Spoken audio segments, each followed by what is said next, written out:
आदै राकेश ब्रह्म बिथाङा गोसोमबो गोसोम अयथासार गोसोमखा, साराय खिबु बायदि गोसोमखा, बिथांनि गोसोआबो अयथासार गोसोमखा आरोना। ब्रासजों मानजिब्लाबो बिथांनि गोसोनि मैलाया खारनाय नङा आरो सायावनि मैलायाबो खारनाय नङा आरोना। बिथाङा अयथासार गोसोम। दिनै बियो दावखा पार्टि दादों। दावखा पार्टि दानायनि गुबै जाहोना मा, बिथाङा एसे फोरमायना होयोबा मोजां जागौ।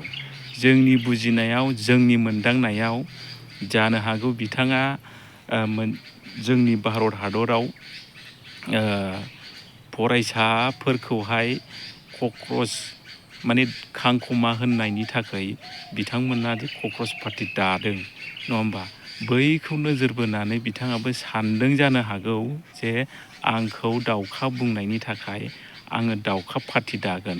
बेजोंनो आङो गोबां मानसिफोरखौ बुथुमनानै लानो हागोन। आङो सानसे राजा जागोन।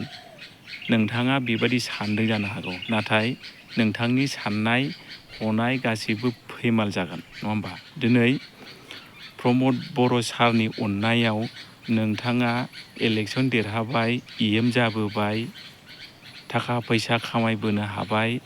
दिनैहाय प्रमद बर' सारखौ माखासे नंखाय बाखाय बाथ्रा बानसावनानै बिथाङा इमेजखौ गाज्रि खालामनो नागिरदों। बुजिजोबखाबाय रायजो राजाफ्रा। नोङो जेसेबांखि खोथा बुं, सोरखौ राय, खिन्थु नोङो माब्लाबाबो साक्सेस जानाय नङा। जासे जानानै लाइ बिसिग्रा नों सासे मानसि। मिथिबाय? नोंनि आखल आखु रायजो राजाफ्रा मिथिखागौ।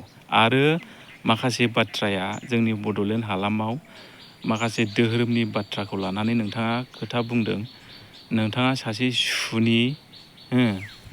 सुनि मोजां रायजो जानायखौ नायनो हायै सासे मुर्ख नोङो, मिथिबाय? मिस्टार दावखाप साराय खिबु नोङो सासे।